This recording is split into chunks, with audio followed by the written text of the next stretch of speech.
Hello, my dear children. Today I hope to start the second unit of your biology syllabus.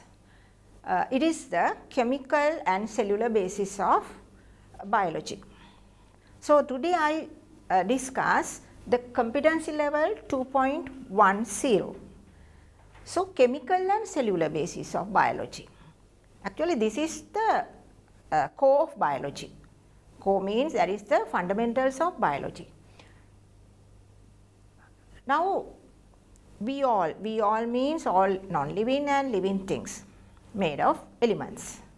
But today we are concerning about living matter. So, what are the elemental composition of living matter? Now, let us see. Now, there are about 92 elements naturally occurring in the earth crust. There are about 92, but about 20 to 25% of elements are essential to continue healthy life and reproduction. That means without those elements, without those essential elements, the organisms can't complete their life cycle. So, in humans there are about 25 elements are essential, and plants there are about 17. So, of them oxygen, carbon, hydrogen, nitrogen make up 96 of living matter, 96. And then the calcium, phosphorus, potassium, sulfur make up the most of the remaining 4%. So, other than those there are some elements named as trace elements. So, what are trace elements? Trace elements require less than 0.01% of dry mass, weight of the body mass, right. So, now let us see the elemental composition of the human body. Now, I told you there are 25 elements. Of them, now you can see oxygen, carbon, hydrogen, nitrogen. I told you it make up 96.3. Here 96.3, around 96 point. And the rest of the elements are calcium, phosphorus, potassium, sulfur, sodium, chlorine and magnesium. There are 11 elements here. They are the actually macro elements because they require more than 0.01% of the dry mass. But you can see that 96.3 plus 3.7 gives 100%. But remember, there are some trace elements. Now, what are trace elements? So, I told you that they require less than 0.01% of mass.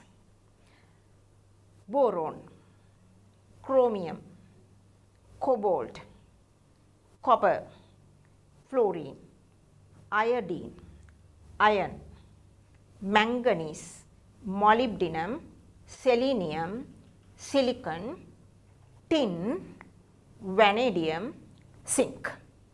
There are 14 here. So, altogether 14 plus 11, then 25 elements. All these are considered as essential. So, essential includes macro and the trace elements. Macro elements and trace elements. So, let us see the plant. Now, plant, they have again these are the essential elements for plants, but it will be differ from plant to plant, species to species. But these elements are here. Let us see what are inorganic compounds. Water. Now, water is the most abundant molecule in living matter, and then the gases such as oxygen, carbon dioxide, and then the salts. Now, you know calcium carbonates, calcium phosphates are in our bone tissue. And then the ions, different types of ions like sodium ions, chloride ions, potassium ions, calcium ions. So, those are needed for our sometimes in nerve conduction, and then the muscle contraction. Then organic. What are the organic? There are 4 major groups: carbohydrates, lipids, proteins and nucleic acids. There are 4 major groups. Now let's see water, how it is important. Actually, water is vital chemical constituent of living cells, because I told you that this is the most abundant component in living cells. It provides a biological medium for all organisms. That means all living cells and all living organisms contain water. So these actually the water is now in earth, water appears solid form, liquid form and gaseous form. Physical and chemical properties of water is very important for life. So most of their properties are based on the chemical structure of the water molecule. Right? Chemical structure. Let's see what is this chemical structure. Now water molecule is a small one, H2O. And again it is polar and angular molecule. Now how this shape appear? Water molecule is formed when 2 atoms of hydrogen and bond covalently with an atom of oxygen. 2 atoms of hydrogen bond covalently with an atom of oxygen. So in a covalent bond, electrons are shared between atoms. So due to the long pairs of valent electrons that do not participate in covalent bonds repel 2 hydrogen atoms. Now I will show you how it appears. Now this is the electron structure of this water. So this is, you can see this water molecule this is a angular shape because the last most shell has 6 electrons in the oxygen atom. Of them only 2 electrons participate in forming bonds with hydrogen atoms. So there are 2 pairs which are not participated for bonding. So these are named as long pairs. So because of these long pairs, so they repel hydrogen atoms like this way. Therefore, water molecule has an angular shape. And then HOH angle, you can see hydrogen, oxygen, hydrogen. Angle is about 104.5 degrees. Now remember, water is not a linear molecule because of this nature. So this nature gives water to special properties. Now because of this, but I told you that oxygen side has lone pairs. Therefore, oxygen side is slightly negative and the hydrogen side is slightly positive. Therefore, water is a polar molecule. Now, polarity is an uneven charge distribution within a molecule. Uneven charge distribution within a molecule. Now, you can see uneven charge here. Oxygen side is slightly negative and the hydrogen side is slightly positive. So, therefore, polar molecules attract one another by hydrogen bonds. That means water molecules also attract by one another. Now look at this. Hydrogen bonds form between negatively charged oxygen end and positively charged hydrogen end. Now look at this. There are 4 water molecules here. Now look at this water molecule. The oxygen end of this water molecule make hydrogen bond with hydrogen side of the this water molecule. And again hydrogen or the positive side of this water molecule make bond with the oxygen side of this water molecule. So bonds are called hydrogen bonds. So these bonds are very strong. So these hydrogen bonds play a major role in maintaining all the properties of water. Now let's see what are they. There are 4 major properties of water which help to maintain life on earth. So these are the cohesive behavior of water. And then the ability to moderate temperature. And then the expansion upon freezing. And the last one is versatility as a solvent. So I will explain briefly them. First we take cohesive behavior. Now I told you that water is a polar molecule. So then they can attract each other. So attraction between water molecules due to hydrogen bonding is known as cohesion. That means water molecules stick together. So that is cohesion. The other way, that attraction between water molecules and other substances are known as adhesion. So these properties, actually both properties, are very important then when it acts as a transport medium. Now you know, plants, they absorb water from the soil solution, and then this solution then conduct or transport to upper parts of the plant.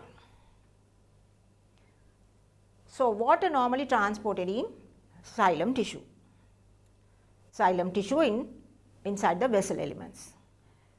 So because of the cohesion behavior, the water molecules attract each other, therefore continuous column appear inside the xylem vessel.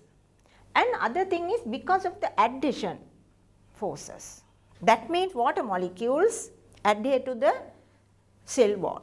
Cell wall means lignified walls of the xylem vessels. Therefore, water column and the wall does not detach, right. So it can maintain continuous column and then continuous upward movement of water occurs.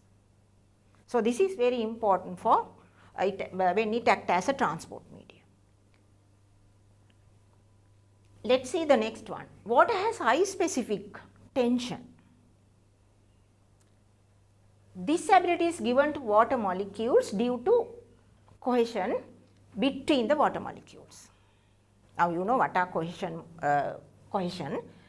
So in an aquatic system, that means water containing system, upper surface water molecules are attracted by lower surface molecules and form a thin film at the upper surface. Thin film. So therefore, some insects, I think you have seen those. Some insects can walk on surface of water like this. So these are water striders. You have seen. They can walk on water because they don't sink because of this property, high surface tension of water. Then ability to moderate temperature. Ability to moderate temperature. This is the most important property of water for life. Because water has a high specific heat capacity. It has a high specific heat capacity. What it means?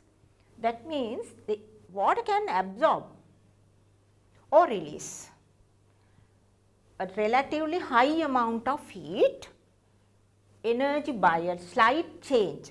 That means sometimes it can absorb or release very large amount of heat with slight change of temperature. So, this is very important for life, because all life forms contain water. We have water inside our body, plants also have water inside body, and water systems also. So, high specific heat capacity of water helps to moderate temperature of large water bodies. That means when under high light intensity, that means very high sunlight, right? The water does not change their temperature highly. So, therefore, water will function as thermal buffer in living systems and aquatic bodies during the temperature fluctuation on earth. Now, you know, in our country also we have very hot climates, cold climates also. But our body can maintain constant temperature because of this property. Now, here it is said that this is important to warm-blooded animal. Now, we are warm-blooded. Other than us, mammals as well as birds are warm-blooded. So, actually they can maintain the constant body temperature because of this property. Now, this is the example given to describe this. Now, you know, now you have experience. Now, with high light intensity or with high sunlight, now you know sometimes this land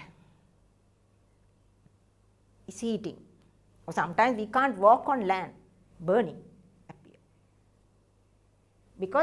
But water does not like that because of that property. Because of that property. So, therefore, the life in water bodies can survive, and also water inside our body also do not change its temperature. So, that is very important. No? So, that is why the high specific heat of capacity of water is the most important property of water. Then water has high heat of vaporization. This is also related to that high heat capacity. Now, let us see what is that. This property of water is beneficial to the ecosystem because it helps to moderate the temperature of the ecosystem and prevent overheating. Overheating. So, when we get hot, water evaporates from our skin and cools the body. That means the evaporation of water requires considerable amount of heat. To evaporate water, it requires large amount of heat. Large amount of heat. That's why we feel cooling our body when sweating. So, when sweating, evaporation of sweat from human skin help to cool the body. And also plants. Now, during transpiration, plants keep the plant body surface cool and prevent overheating. This is because this property, it has a high heat of vaporization. And then expansion upon freezing of water. This is actually very interesting property, because you know now when we increase the temperature of a substance or the liquid, the volume increases. The volume, when the temperature increases of a liquid, the volume increases. But in water, it is slightly different. When we increase the temperature of water from zero, first volume decreases and then increases.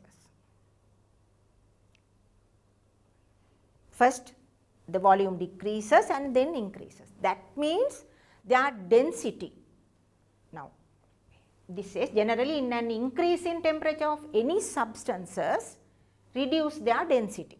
That means increase the volume. Decrease in temperature, increase their density. That is the general thing. But when the temperature of water falls below 4 degrees centigrade, it begins to freeze and forms a crystalline lattice called ice cubes. So, water expands and become less dense when it freezes. Now, I think you have seen when ice trays in freezers in your refrigerators, we put water in these trays and then keep them to freeze. Now, after freezing, you can see that they expand. The ice cubes are expands. Because ice has the highest volume but low density, that is why ice float on liquid water. This is very interesting property. Now, I will show you how this appears. These are the two graphs show. First one show the volume changes with the increase of temperature. The second one shows the density changes with the increase in temperature. Now, look at this. Now, generally the volume of a liquid increases with the temperature like this way. But look at this, it reduces and then increases. So, it has the now 4 degrees centigrade, 4 degrees centigrade, the volume is lower than that of this one at 0 degrees. That means the density of water in 4 degrees centigrade has the highest density. So, therefore, ice floats on liquid water. This is very important for organisms who lives in polar region, because you know in polar regions the all covers with ice, but water bodies contain liquid water at bottom. Why? Because the highest density of water at the bottom, the temperature of it 4 degrees centigrade. Then ice floats here 0 degrees centigrade. So, this has liquid water. So, they can survive. So, this is very important. This property of water is important to organisms who lives in aquatic bodies in polar regions to survive during winter. And versatility as a solvent. What is this? Now, water, it is considered as universal solvent, but not universal, because some components are not dissolved in water like lipids, like substances, but anyway many of the substances dissolve in water. So, this ability is given to water due to their polarity.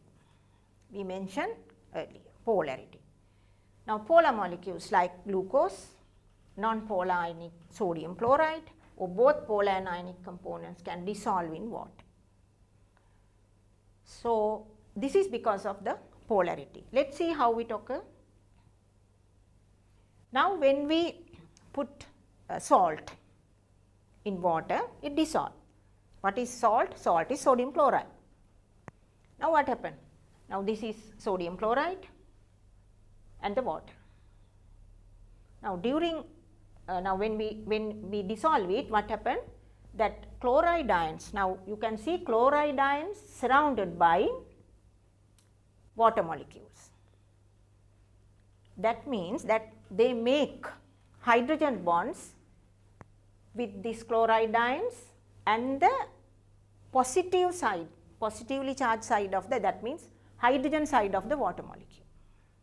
And the other way, then the sodium ions there. So, sodium ions are positively charged and water molecules make hydrogen bonds with that sodium ions. Now, they make bonds with oxygen side. oxygen side. So, that is why they dissolve in water.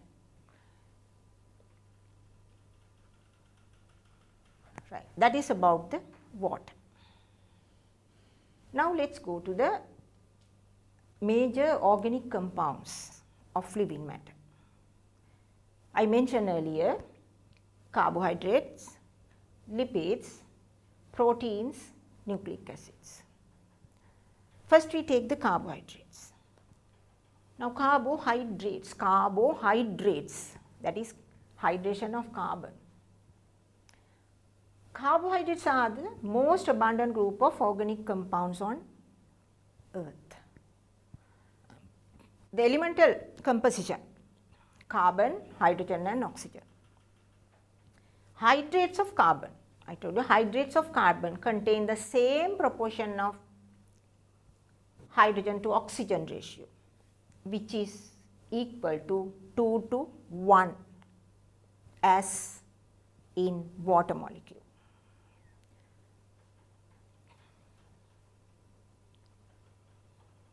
The general formula of this carbohydrates is CX H2O in Y. This is the general formula of all carbohydrates. Now, carbohydrates are 3 types depending on the complexity. There are monosaccharides, disaccharides, polysaccharides. Now, you know mono, di, poly. Mono means 1, di 2, poly mean many, and saccharides are sugar. So, monosaccharide mean only single sugar molecule. Examples given are, the most abundant things are glucose, fructose and galactose. And the disaccharides, that is a linking of 2 monosaccharide molecules, 2 sugar molecules. They are the most abundant types are maltose, sucrose and lactose. Then the polysaccharides, the linking of many numbers of monosaccharides, sugar molecules. Example given are starch, glycogen and cellulose. Now, let us see what are the monosaccharides. Monosaccharides. The simplest form of carbohydrates are monosaccharides. They have the general formula in this way, CH2O in N. But C varies from 3 to 7. C varies from, that means carbon atoms, varies from 3 to 7. So, all monosaccharides are reduced in sugar and they are water soluble, and again they occur in crystalline form. Now, this table shows the monosaccharides according to the number of carbon atoms. So, if the carbon atoms, number of carbon atoms are 3, common name gives triose. Then the general formula, carbon 3, H6O3. The example given is phosphoglyceraldehyde. Actually, this is an intermediate compound synthesized in both photosynthesis and cellular respiration.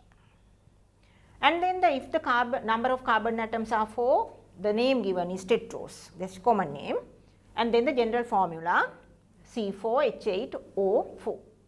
The example given is the erythrose, but this is very rare in nature. And the number of carbon atoms are 5. All are named as pentoses. This is the general formula, ribose, deoxyribose. You know they are in nucleic acids. And again number of carbon atoms 6, hexoses, C6H12O6. And glucose, fructose, galactose are the examples given. These are the now most abundant types.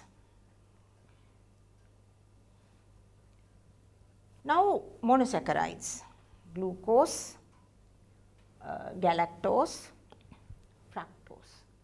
So, in these monosaccharides, there are two types based on the carbonyl group in their molecular structure.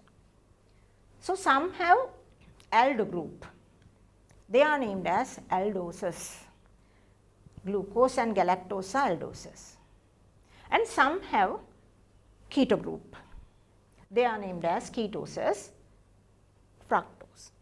Now, actually carbonyl group is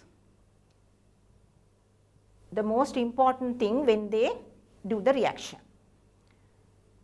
Now, look at this. This is glucose, this is fructose. Now, the general formula is same, C6H12O6, but here the terminal end has the aldo group. This is the aldo group. Now, in this fructose it is a ketose now. So, carbonyl group is CO, keto group, right. So, general formula is same, but they are two different types, ketoses and aldoses. And these monosaccharides appear as ring structure or linear structure. You have seen in books, they have string structures and the linear structure. Now, this is the ring structure of the glucose molecule and linear structure of the glucose molecule. Now, aqueous form of glucose is ring, that it shows the ring structure, and the solid form has the linear structure. The other monosaccharides also show this nature. And I told you all monosaccharides are reduced in sugars. So, what is this? To identify monosaccharides in our laboratory, we use Benedict solution. It contains copper sulfate. It contains copper sulfate. Now, when we put reducing sugar with this Benedict solution and boil it, then we get brick red precipitate. Why? Now, this copper sulfate, it has copper and sulfates. So, this is cupric is reduced to cuprous by these reducing sugars. Now, cupric is reduced to cuprous and gives cuprous oxide, which is a brick red precipitate, right. So, this is the test. We take 2 ml of reducing sugar solution or the test solution and add equal volume of Benedict solution. So, normally Benedict solution is blue in color, you have seen, that is the color of copper sulfate solution, and when it boils in a water bath, that is the precipitate given. Look at this. Now, when you do the practical to identify these reducing sugars, now when we add the test solution to and the Benedict solution and boil,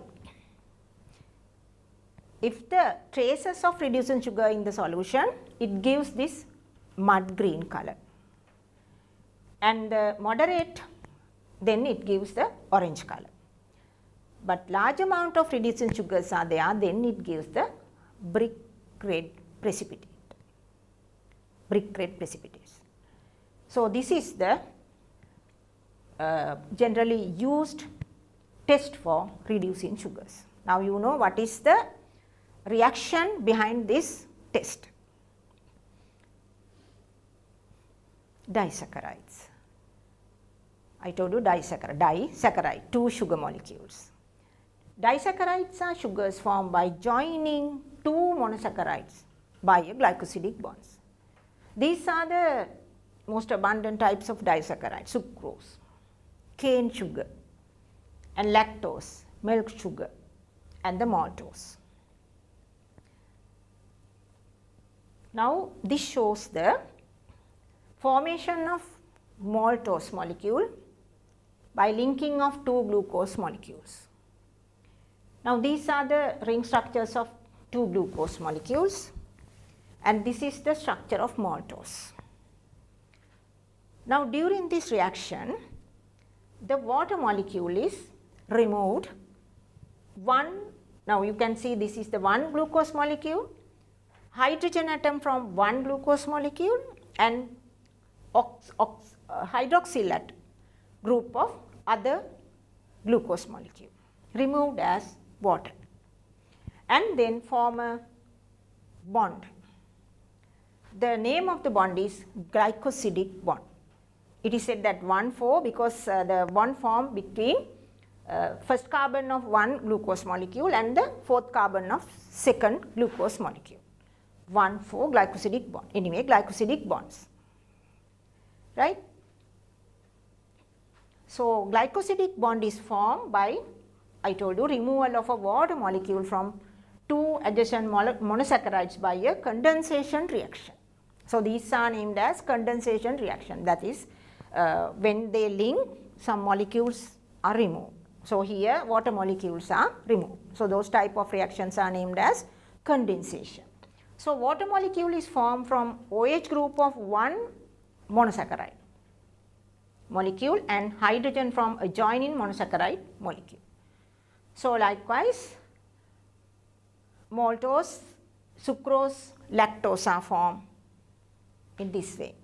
2 glucose molecules linked together by glycosidic bond form the maltose, and 1 water molecule is removed, and the 1 molecule of glucose and 1 molecule of fructose linked together by a glycosidic bond and form sucrose. Again glucose and galactose form the lactose. Now, monosaccharides are reducing, but not disaccharides. But there is an exception here.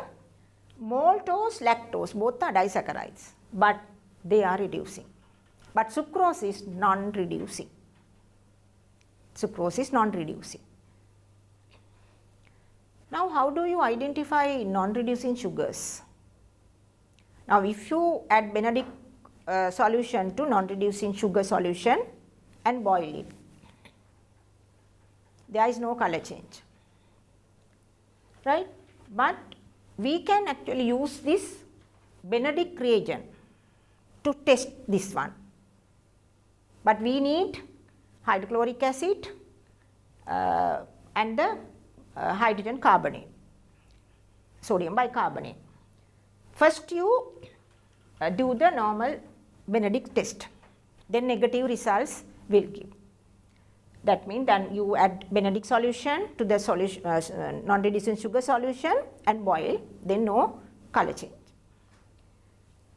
Then again you should take sugar solution and put few drops of hydrochloric acid and boil.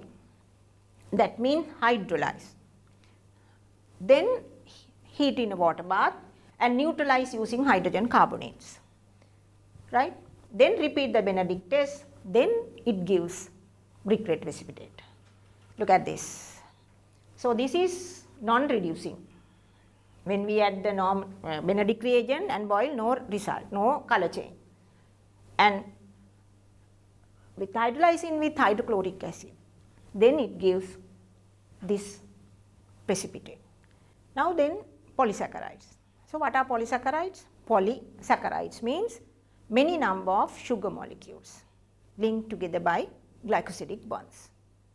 So, they are named as macromolecules because their molecular mass is very, very large. And again they are in organisms. Therefore, they are named as biopolymers. Macromolecules or the polymers are large and complex molecules. Large and complex molecules made up of smaller subunits called monomers. So, polysaccharides are made up of few hundred to a few thousand monosaccharide subunits. That is why their molecular mass is very, very large. General formula here, you can see the general formula. C6H2O in 5 gain in N. So, N may be varied up to 30,000. Now, imagine the molecular mass of each. They are non-crystalline. Now, these are not sugars, therefore, they are non-crystalline and water insoluble and not considered as sugar. And again, they are not, they don't have the reducing property. The polysaccharides are categorized in different way. So, we can categorize them as their function, storage function and the structural function. Now, storage polysaccharides are starch and glycogen. These are the most common storage polysaccharides in living organisms, and the structural are cellulose, hemicellulose and the pectin, all are in plants. And then another way, based on their architecture. So, some are linear polysaccharides, some have branch chains. Now, linear chains in cellulose and the amylose, branch forms in glycogen, amylopectin, hemicellulose. So, this is based on the architecture. Now, let us see this architecture. Now, all these components, that is starch, glycogen, cellulose, monomer of all these compounds is glucose. But look at this. Now, starch, it consists of two components, that is amylose and amylopectin. Amylose is a linear glucose chain, amylopectin is a branch glucose chains. So, both together form the starch molecule. And look at this glycogen. Now, it is highly branched. Now, you can see the structure. And then the cellulose. Now, cellulose is also made of glucose monomer. They have linear chains of glucose, but these chains link together by hydrogen bonds and form a very rigid structure. Now, this is the structure of amylose and amylopectin. Now, I will show you how this bonding occurs. Now, in amylose, it is a linear chain of glucose. Now, they have only this 1,4 glycosidic bond. Therefore, they have the linear chain. Here, branch chains, amylopectin. So, they have both 1,4 and 1,6. You do not need to memorize these bond types. Anyway, you know there are two types of bonds in branch chains of polysaccharides, right. So, therefore, starch consists of these two components, amylose and amylopectin. Amylose is a linear chain of glucose, but amylopectin is a branch chain of glucose. This is cellulose. Now, it is a linear chains of glucose here, you can see this. But these chains link together by hydrogen bonds and form a very strong and rigid structure. That is why the cellulose cell wall is very strong in plants. So, these layers, actually the cellulose chains, form a microfibrils, and these microfibrils deposited in their cell wall and form a rigid structure. Then chitin. This is actually derivative of carbohydrate, because now we mentioned the major elemental composition in carbohydrates as carbon, nitrogen, oxygen. But in chitin, nitrogen is there. Its monomer is acetyl glucosamine or glucosamine. These are glucose, but you can see this OH group is replaced by this N-acyl group. It contains nitrogen. So, therefore, this glucosamine is a derivative of glucose. So, it contains nitrogen, therefore, chitin is a derivative of polysaccharides. Chitin is normally in exoskeleton of insects, and then the cell wall of fungi also. You have to do this test in laboratory. You have done in your O levels also. Test for starch. We use iodine solution. Iodine dissolve in potassium iodide and make the iodine solution. So, then what is the color given? I will show you.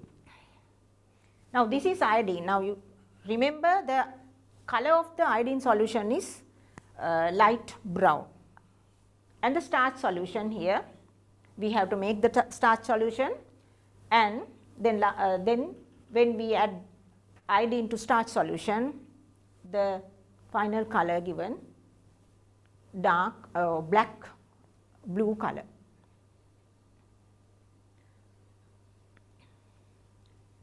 Then functions of carbohydrates.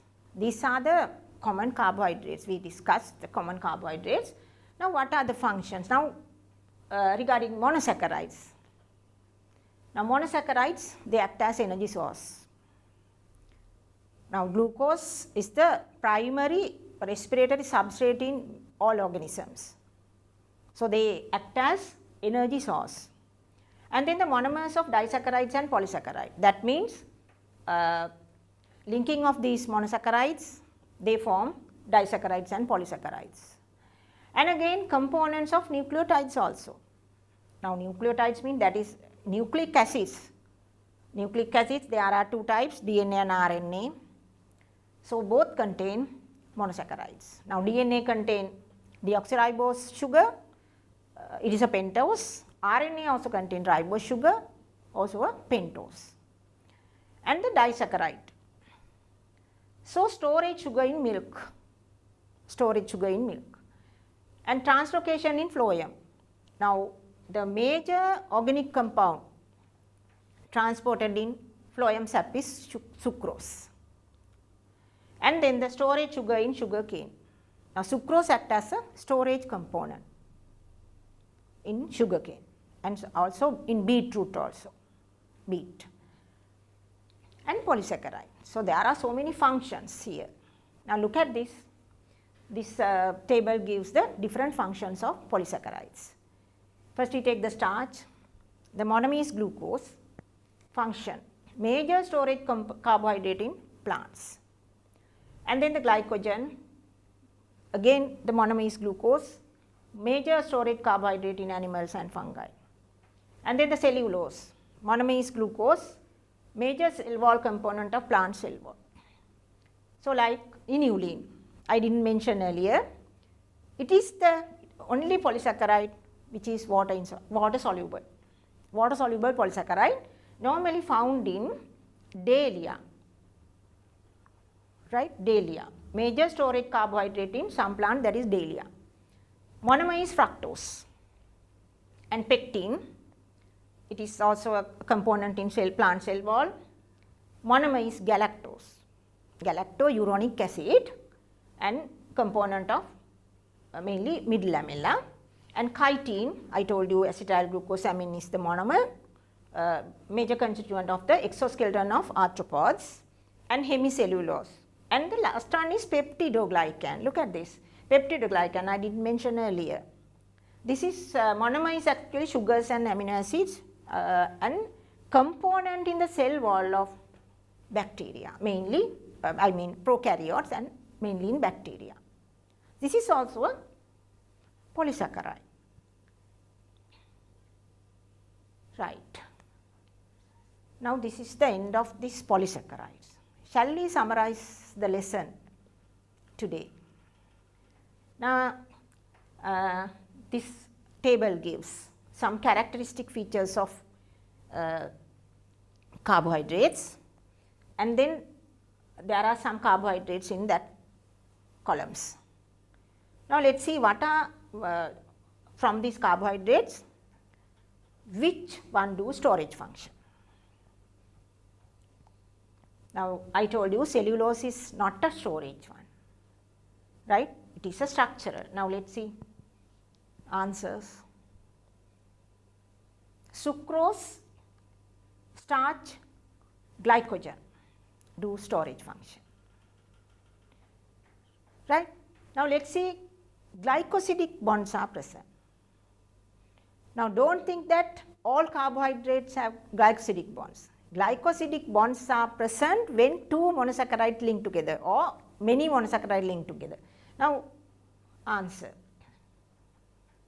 Glycosidic bonds are present in cellulose because it is a polymer, maltose it is a disaccharide, sucrose also disaccharide, starch also disaccharide, polymer, but fructose monosaccharide.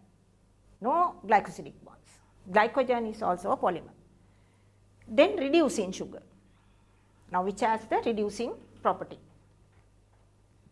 You know, maltose and sucrose are disaccharides, but maltose has this property. Again, fructose is a monosaccharide, has this property. Others do not have. Then the biopolymers. What are the biopolymers? Cellulose, starch, glycogen are biopolymers, right? So you can actually prepare this type of table and then memorize these things. It is very easy, right? Now I showed some practical lessons here, but there is a practical guide. So when you go to school, you have to do this practical with your teacher in the laboratory. And because practicals are very essential, so you should know how to measure the volume of Benedict reagent, how to measure the volume of these solutions, and how do you observe the color change. That is very important. And again, you can do some past paper questions based on this lesson. So today I am going to wind up my lesson now. You can watch this lesson in YouTube channel NI. And then you can do some past paper questions based on this lesson also. And again, I have to continue this lesson with lipids, proteins and nucleic acids. So we meet again. Until you have a good day.